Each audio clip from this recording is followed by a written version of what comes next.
La console R36S, ce petit bijou qui fait rêver tous les fans de rétro gaming. D'ailleurs, on te la vend comme une console de jeu ultime, capable de faire tourner tous les jeux de ton enfance. Mais si je te disais que derrière ce marketing flashy se cachait une toute autre vérité, et qu'il y a de grandes chances que tu te fasses avoir. Ok, posons les bases concernant cette console. C'est une console que l'on appelle open source. Elle fait tourner les jeux de PS1, NES, Super Nintendo, Nintendo 64, Nintendo DS, PSP et j'en passe. D'ailleurs, j'ai avec moi le modèle original où on te propose même jusqu'à 20 000 jeux. Et sur le papier, une dinguerie. Ça, c'est une dinguerie, et puis merde, et j'en passe.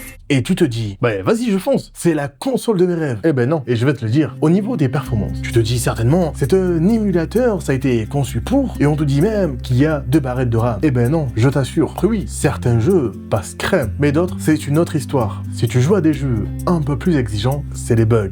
Au niveau du design, en soi, c'est pas si mal que ça. On a ici 2 joysticks, on a ici un écran en couleur LCD, et à l'arrière, on a 4 gâchettes. Voilà ce qu'on a lors du démarrage. Un démarrage assez rapide, et là, on peut naviguer directement entre les différents systèmes et les différents jeux.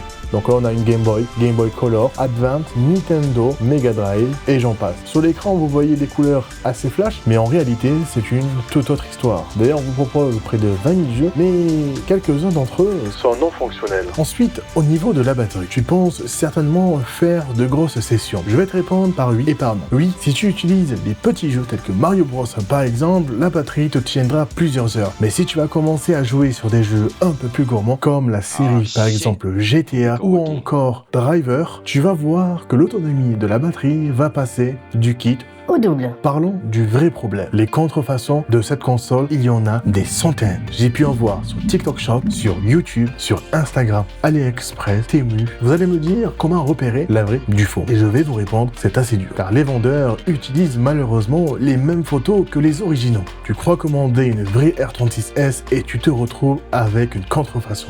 L'idée sur cette console est incroyable. Regrouper toutes les rétro-consoles en un seul et même endroit, ça je trouve que c'est une super idée. Malheureusement, aujourd'hui, les contrefaçons pullulent sur les réseaux. Il est assez compliqué d'en faire la différence.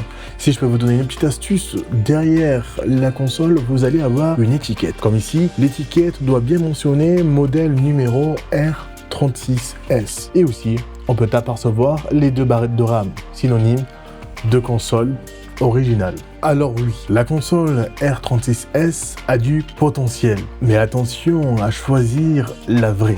Mais il faut arrêter de faire passer cette machine comme la révolution, car des émulateurs, on en connaît depuis des décennies. Mais j'avoue, quand tu te retrouves avec ce genre de jeu qui te rappelle ton enfance, tu ne peux que aimer cette console. Mon avis perso sur la console, si vous arrivez à trouver la bonne, foncez. Avec un prix bien évidemment inférieur à 30 €. Mais si vous voyez, par exemple, que l'étiquette n'est pas semblable à celle de l'original ou qu'il n'y a qu'une seule barrette de RAM, ou encore que le modèle des touches n'est pas le même ou encore la disposition, fuyez. Car des vrais modèles, vous en avez par milliers sur internet, des faux modèles, vous en avez par centaines de milliers. Alors oui, c'est une bonne console. Alors oui, vous avez du potentiel avec, vous pouvez passer des heures de jeu avec, mais honnêtement, si vous prenez la fausse, vous allez être réellement déçu.